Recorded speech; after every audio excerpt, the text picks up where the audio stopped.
The Dallas Mavericks have clinched the playoff spot, and we now know who their opponent is, and it is a rival that we know very well. This is K-Lou from the Dope Sports Podcast, brought to you by DopeContent.com. This is your Dallas Mavericks update. Let's get right into it.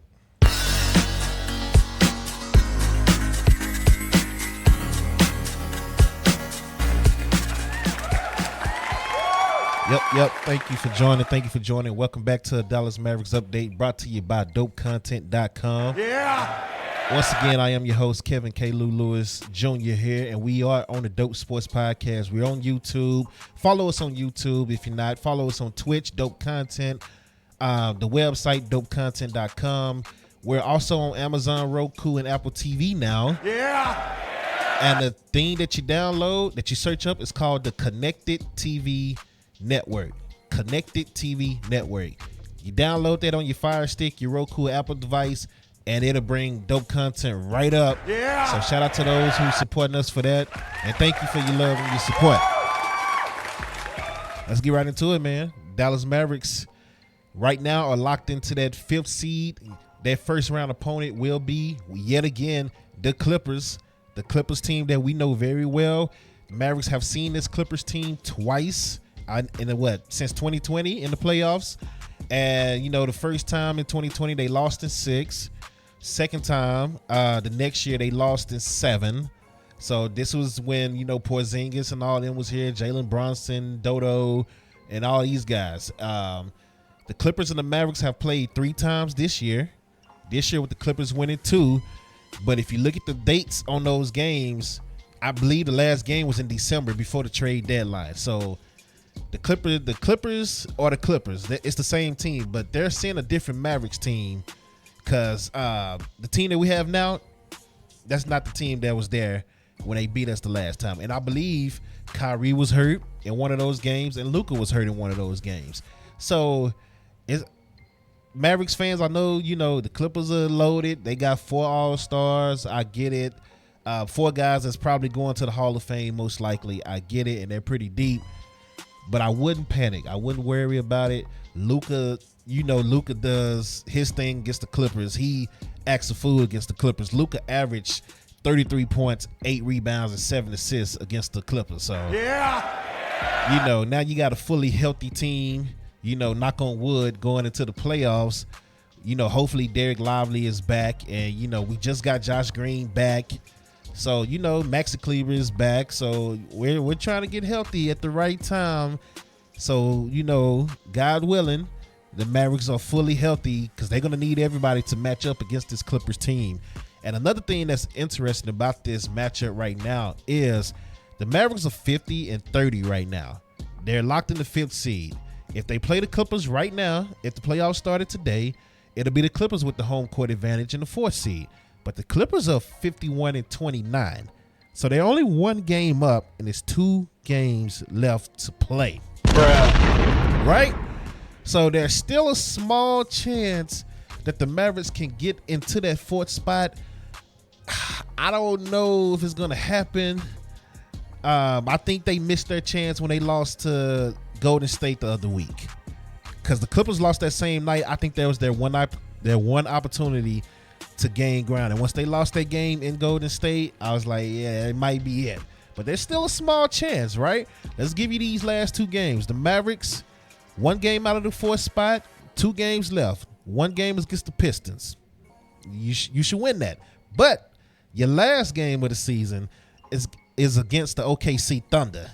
Bruh. And if you watch basketball, you know that the Oklahoma City Thunder right now are in a 3-team race for that first spot, the first overall seed in the Western Conference, with Denver and Minnesota. So you got OKC's 55-25 in the 3rd spot. Minnesota is 55-25 in the 2nd spot. And then you got Jokic and the Denver Nuggets 56-24 in that 1st spot. Bruh. So the Thunder is going to have something to play for in that last game. So now, if you're the Mavericks, I guess you gotta wait until tomorrow, to see who the Clippers play. So, or see what the Clippers do. So let me give you the Clippers' last 2 games. Clippers' last 2 games are against the Jazz and the Rockets. I believe the Jazz on a 13-game losing streak, and then the Rockets, they can surprise you, but I just don't see them beating the Clippers, right? The Rockets can surprise you, but now that they are eliminated, I don't know what they're gonna do. I don't know what they're gonna bring. So Mavericks play the Pistons tomorrow, Clippers play the Jazz tomorrow, and then Sunday Mavericks play the Thunder, which is gonna be a big game. Well, I guess it depends on what happens tomorrow, because again, let's say the Mavericks win, they beat the Pistons, but the Clippers beat the Jazz. If you're the Mavericks coaching staff, what do you do in that last game? Do you play to get that playoff atmosphere under your belt? Because you don't have to worry about the play-in, so you get 4 extra days off. So do you play your starters and kind of use that game to get them ready for the playoffs, or do you rest them and try to make sure everybody is healthy for the Clippers?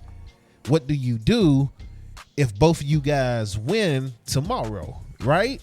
Because again, the Clippers, it's a small chance, but they still can lose to the Rockets. The Rockets are not a slouchy team. They won't be favored, but they're not a slouchy team. So it's going to be tough to kind of figure out how to do that, because I fully expect the Mavericks and the Clippers to win tomorrow against the Pistons and against Utah. That's just me, right? But who knows? After that, what do you do? What do you do after that, right? So that's something you got to think about, man. But we do know that it's going to be the Mavericks and the Clippers first round, no matter what. So that's just what it is. So get ready for James Harden, and hopefully you get playoff Harden. Get ready for Westbrook. Westbrook is going to play hard as always. Playoff Paul George. Everybody always talking about playoff P and making their jokes. Paul George only had one bad season in the playoffs. One bad season, and that was in the bubble. So all that down talking playoff playoff P, Paul George in the playoffs, stop that. Because Paul George has been a monster going back to his Indiana days. He only had one bad season and got labeled Pandemic P and all that stuff. Bruh. Like, stop. Paul George is a monster. So you got to look out for Paul George. Kawhi, last game I watched was the other night. He was on the bench. He didn't play. So I don't know if that's them. I don't know if he's injured, because I don't keep up with the Clippers like that. I don't know if he's injured or if he's just, doing the typical Kawhi thing. I don't know. But I expect him to play as well. So you got to get ready for those big four. Mavericks, you got the team. You got the defense with PJ Washington. You got the length with Gafford and Derek Lively. You got the young legs that can get up and down the court with them, right?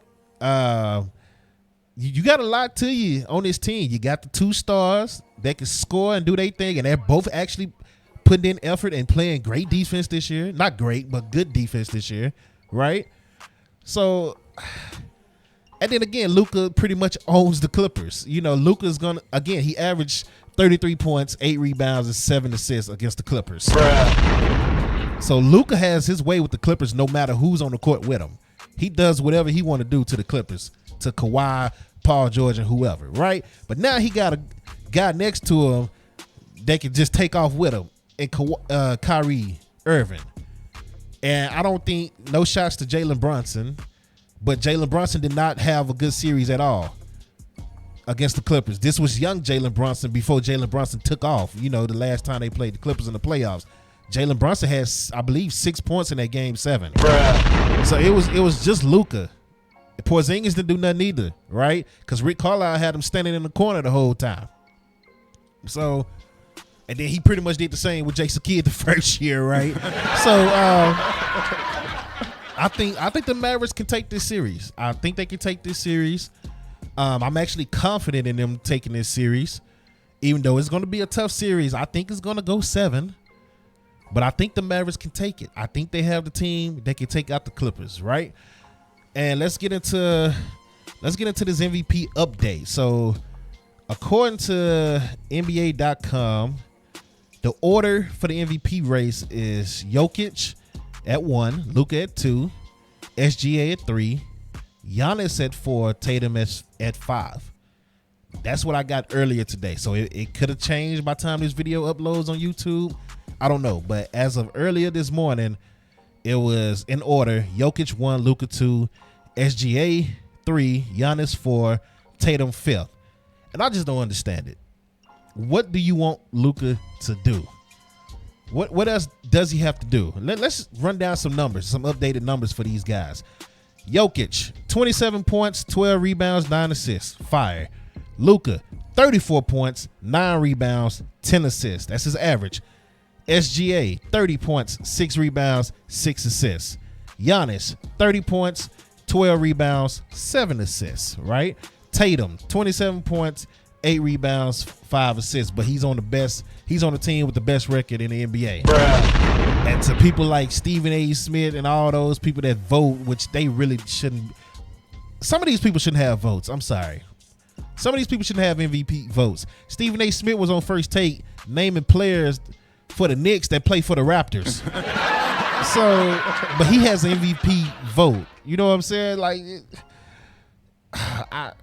okay. I'm not gonna go down the rabbit hole. Luka should be MVP. Period. Luka should be MVP. I don't want to hear nothing about no record. They got 50 plus. They got 50 wins. It's gonna be 50 plus wins at the end of the year. The way this team was struggling after they made the trade, and they was trying to figure each other out, and they came out of their All-Star break. I believe they lost either 8 out of 10 or 7 out of 10, and they was all the way down in the 10th seed, and for them to go all the way up and still have a chance to make the 4th seed at the end of the year and have over 50 wins, and Luka is putting up the numbers he's putting up, you got to give Luka the MVP, man. So part of me is saying, yes, Luka needs to have MVP, but another part of me is saying, you know what? Don't give him the MVP. Piss Luka off going into the playoffs so Luka can act the fool like Luka will do. You know what I'm saying? Just a pissed off Luka Doncic is a beast. He's a different beast. Like, happy Luka is already a beast. But if you upset the man, you let out a whole different monster that, you know what? If that's the case, go ahead and bring him out. It's playoff time. Go ahead and bring the monster out. Bring the beast out. That's all. Go ahead. Bring the beast out. Don't vote him for MVP. Go ahead and screw him with these numbers that he's putting up. Like, he's leading the league in scoring. He's number 2 in assists. And then rebounds, he's right there. Like, he's right at he's 9.4. So, come on, man. That man is averaging a triple-double. Now, don't get me wrong. Jokic is too. Jokic is 27, 12, and 9, right? So, but I'm sorry. Luka at 34 points, 9 rebounds, 10 assists. I'm sorry. You got to give it to Luka. I'm sorry. That's ridiculous. You got to give it to Luka, man. And before I get off, let's transition over to the Mavs front office and coaching staff. We owe Jason Kidd an apology. We owe Mark Cuban an apology. We owe Nico Harris an apology. I said it. And let me give you my backstory if you're new to this channel. My backstory with Jason Kidd, it's not a personal story, but it's just how I felt about him. When we fired Rick Carlisle, I was the first one, or one of the first ones, or one of the main ones, let me say, that was getting on the podcast and saying, I want Jason Kidd. Back in 2020, I want Jason Kidd. Jason Kidd working with Luka is going to be magical. Everybody was calling me crazy. Oh, Jason Kidd sucked in Milwaukee. He's mean to players, yada, yada. I said, nah, I want Jason Kidd. They signed Jason Kidd. I did another podcast. I told y'all we made a good move, get Jason Kidd. Jason Kidd take this team to the Western Conference Finals. First year. Jalen Brunson breaks out. Just out of nowhere. Jalen Brunson just breaks out, and now Jalen Brunson has been an NBA All-Star ever since. I'm pointing up to the screen because he's on my TV screen right now. And they're killing the Boston Celtics as we speak. It's 100-71 in the third quarter. And every time I look up, Jalen Brunson is like hitting a step back 3 or he's driving to the lane. But Jalen Brunson, 1 year under Jason Kidd, turned into the Jalen Brunson that we know now, which the Mavericks didn't even believe that was going to be him moving forward. And they was like, man, maybe this is just a 1 year thing, breakout year, and he'll be back to, being a good to decent player, a role player, basically. Nah, Jalen Brunson is a star. But 1 year under Jason Kidd, And look what happened to her. So they go to the Western Conference Finals, and I'm all for it. I'm hyping Jason Kidd up, hyping him up. Then last year happened with Christian Wood, JaVale McGee, and I just didn't agree with a lot of things. I didn't agree with his rotation at all. He came off as very stubborn to me, and then they really upsetted me when they played hard against the Kings to end, to try to get in the play-in. They beat the Kings, and then right after that, when they was a game out of the play-in, they decided to tank. Bruh. So it was a lot of things that went wrong last year that highly upsetted me as a Maverick fan towards Jason Kidd. Like, why are you not playing Christian Wood more? Now that Christian Wood is in LA and I seen what they're doing in LA, I understand it now. Bruh. Right? Why you not playing JaVale McGee more? Why you playing Dwight Powell all this time? That one I still don't understand. JaVale McGee should have been playing. So I'm still not trying to hear that. JaVale McGee over Dwight Powell, period. No matter what you say. I don't care what you say. JaVale McGee over Dwight Powell, period. Right? And it's just, why you not playing Jaden Hardy? You right? Like, it was just a lot of stuff last year that just didn't make sense to me. And Jason Kidd came off stubborn. And then he hit you with the "when nobody's dying" press conference that he did. Well, yeah, we lost and we're not gonna make the playoffs, but nobody is dying. What? Bruh. You can't tell fans that, bro. Like, we just traded for Kyrie. Fans were nervous that Kyrie was gonna leave. No matter how many people like myself and other podcasters like, relax, Kyrie likes it here. Like, oh no, Kyrie's gonna leave. They losing. Luka's gonna leave. Yada yada. Everybody's panicking, right? But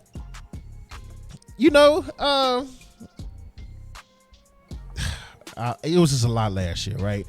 This year, they started off kind of middle of the pack, middle of the road, like they do. It was similar to last year, right? Similar to last year. And it was still like, why are we not playing Jaden Hardy more? Especially when Tim Hardaway was struggling. When Tim is struggling, you got Jaden Hardy right here. Why you not playing him? When Josh Green was struggling, why you playing him so much? Like, it just certain things. But Kidd kept telling us to be patient. We're still figuring things out. But as a fan, the fan part of us, we're not trying to hear that.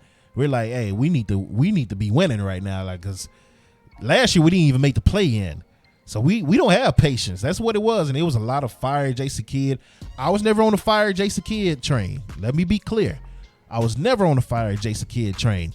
But I was on if they don't make the playoffs this year or they don't make the play-in, it's time to have a conversation about Jason Kidd. I was on that train. I wasn't on the fire Kidd train.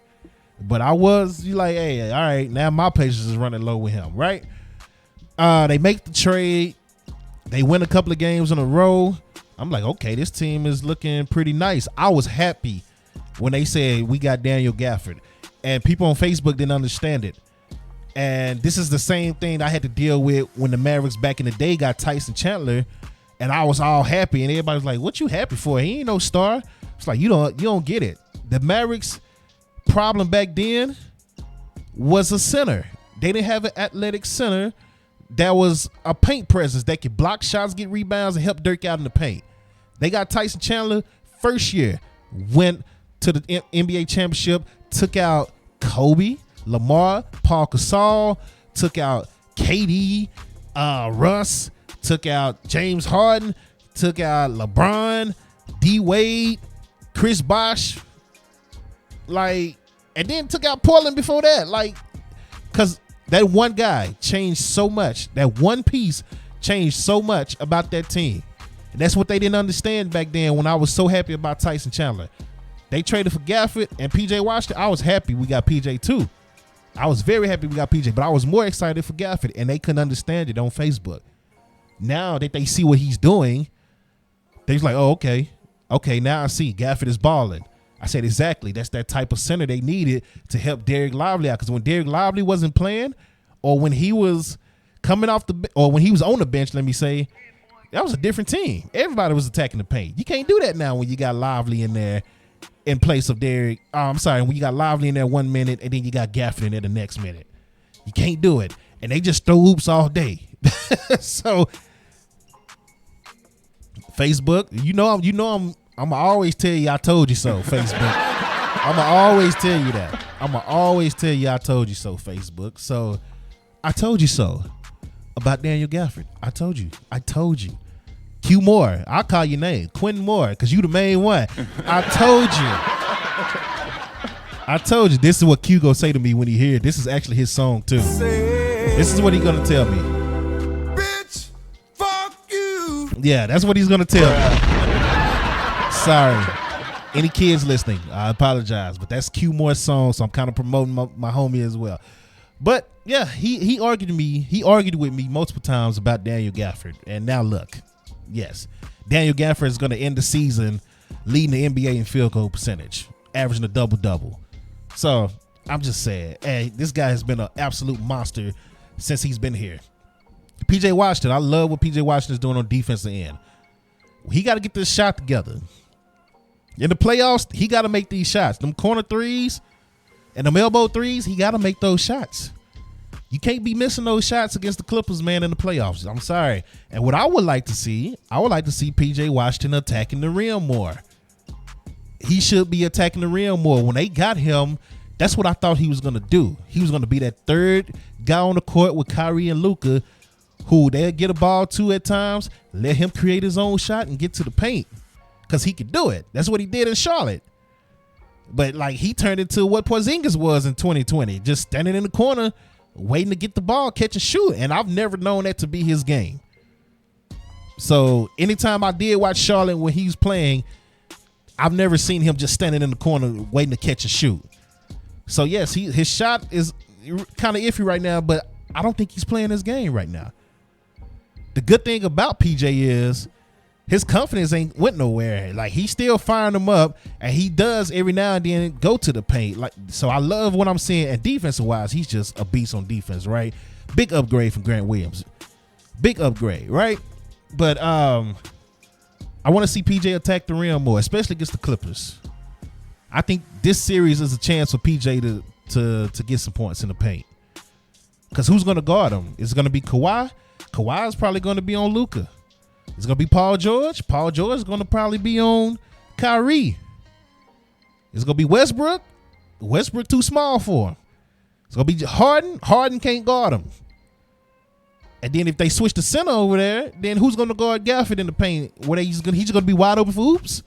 So you got a chance for PJ to stand out in this first round, and I fully expect him to do so, and I think he will.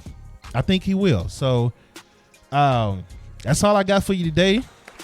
Thank you for joining. Appreciate you joining. I'm over here fighting with this mic stand right now because it's like, I don't know if you've been seeing it. It's been like moving the whole time. I think I just stripped it right before I started recording. So I was trying to tighten it up, and then next thing you know, it just kept going. So yeah, might need another mic stand pretty soon. Hopefully not, but it's definitely been moving. So I'm kind of holding it over here. If you've seen it move up and down, trying to keep it together doing this stream. Thank you guys for joining, man. Make sure you follow us on YouTube, follow us on Twitch, Dope Content, all social media, Dope Content. I believe it's Dope_content on Instagram because somebody had already had the Dope Content name for whatever reason. But dopecontent.com, all the social media is on there. If you ever get confused and you want to follow us on social media, you just click the social media link on there. We have updated our schedule. We have bookings. We do, shows, podcasts, live music, overlays. If you want to overlay like you see right now with the Mavericks and all that, I can set you up an overlay. I can do graphics, intros, outros, promo ads, and all that stuff for you. So we do it all. Photos, you want us to take photos at your event? Check us out. Look at our work on dopecontent.com. You see what we offer. We're not trying to break the bank either. So we're not even charging, in my opinion, we're not charging a lot for none of this stuff. So we're not trying to break anybody's pockets. We're definitely negotiable. So, rock with us, man. Check us out and see what we got for you. We got a lot of stuff we can do for you, man. So, shout out to the Mavericks. Shout out to Jason Kidd. Shout out to Nico Harrison. That's what I meant to say. Before I get off, let me finish that statement. That we owed him a apology. I don't know how I got off of that, but we owed him an apology, right? Because what they have built here is a young team, but this is a young team that's ready to win now. They have all the pieces in place: defense, athleticism, shooting around Luka and Kyrie. They got it all, and they all young. I believe Kyrie or Morris are the oldest guys. Luka is 20. Let's. I don't want to lie to y'all. Let's pull up this roster, and let's see if we can get an age. Let's see if we get the age. So Luka is 25. Dante Exum, welcome back. I apologize to the Mavericks for that, because when they signed Dante Exum, I was not happy. I was like, man, yeah, he's good on defense, but last time I remember him in the NBA, he couldn't shoot for nothing. Bruh. So I wasn't happy about it, especially when the Mavericks were kind of quiet, because everybody else was getting signed at that time, and the Mavericks was very quiet, and next thing you know, they were like, oh, you signed Dante Exum. I was like, why? He wasn't even in the league. He was overseas. But shout out to Dante Exum, man. That man has been balling. So I eat crow on that. But Dante Exum is 28. Luka is 25. Daniel Gafford, 25. Josh Green, 23. Tim Hardaway is 32, which I think this is his last year in Dallas anyway. But we'll see, right? Jaden Hardy, 21. Kyrie, 32. Derrick Jones, 27. Maxi Kleber, 32. This might be his last year in Dallas, in my opinion. AJ Lawson, 23. Derek Lively, 30. So Markieff Morris is the oldest at 34. Dwight Powell is 32. I think this is Dwight Powell's last year in Dallas. Omax, 21. PJ Washington, 25. Brandon Williams, 24. Greg Brown, 22. So you have a great mix of a young core, all in their 20s, 25 and under, led by Luka, your star. And then you still got that veteran leadership in Kyrie, somebody who's won a championship, who's been there, done that, and is still in the prime of his game. Tim Hardaway, I didn't even realize Tim Hardaway was that age, but when I think about it, Tim Hardaway came out when Kyrie came out, so it makes sense. Tim Hardaway still in the prime, doing his thing, coming off the bench, jacking up threes and, hitting them. Hopefully he stay hot into the playoffs, but Tim Hardaway is still in very much so in his prime. Morris, he's not really playing, but he's bringing that veteran leadership. When they was losing after the All-Star break, it was Morris that got them together and told them, hey, y'all need to wake up. This is not y'all. This is not us. This is not what we do. We are better than this. Morris was one of the guys in the locker room that woke the team up when they went on their losing streak after the All-Star break. So it's a perfect mix. It's a perfect mix. You got a team that's ready now and ready for the future. And every year, Nico has made better moves and better moves and better moves. Every single year. This team has gotten better and better and better every single year. So shout out to the Mavericks front office. Shout out to Mark Cuban, Nico, Jason Kidd. Shout out to the assistant coaches and all them, man. It's been fun this year. It's been fun, and I love it. I enjoy it. So appreciate y'all once again, man. We'll come back and talk about it. I've been applying for the Mavericks all year. Been getting denied. Been getting denied. I even talked about it on my last Mavericks update. Been getting denied. I was just like, man, just give me a chance to, at least meet me. Let me show my face, right? And then got an email today. They actually approved. It's last game of the season, but I'll take it. Last game tomorrow against Detroit. They approved me, man. So much love. Finally. Let's go. So now I can go in there. I'm going to clean my face and edge myself up so I won't be looking all rough. Go in there. I'm going to go to work. Then when I leave work, I'm going to head straight from work out there to Dallas because it's about a good hour drive from my job. I'm picking up my credentials, and it'll be my first time being able to actually get a media pass and cover the Mavericks in the arena, man. Take a couple of photos for wherever they tell me I can stand. So I don't expect me to ask any questions and stuff during the press conference because it's my first game. I just want to kind of like fill out. You know, I need to know what I need to do, what not to do, and etc. So that's gonna be me. I'm gonna try to stay out the way as much as possible during the first game. So and hopefully I'll be able to do some more games, you know, down the line. But we're getting there. We're steady growing, man. Year 2 of the UFL, year 2 of the WNBA, because we already approved for the Dallas Wings again. I applied for the first series for the Rangers, but they got denied, which I expected because there's so many people for that. You know, they getting their championship rings and all that. I expected that. But I'll try again with the Rangers, the upcoming series and etc. But yeah, the Mavericks finally approved me, man. I appreciate it, man. So now we can now add the Mavericks to the list. You know, we got all the NCAA games, Dez Bryant tailgates, all the concerts, House of Blues, and all that. I got some more concerts that's pending right now. That's pretty big concerts. That's going to be at the American Airlines Center too. We'll see. We'll see about those. You know, I'll let y'all know, or you'll know if you follow the website. You'll know when the website and all that stuff is updated. So thank y'all once again for your support, man. Much love to you. All social media. If you got Amazon, Roku, Apple TV, the Connected TV Network. Download the Connected TV Network. Let me know that you got it.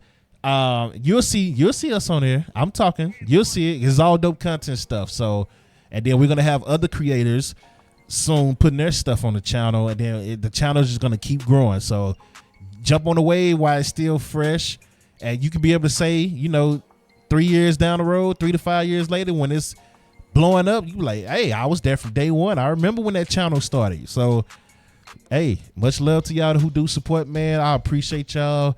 I am permanently tired because I've been at work all day. I've been up since 5. So I am exhausted right now, but I wanted to do this video. Because I haven't done one in a minute. So I had to do it. Thank y'all. Y'all be safe. Till next time, I'm out.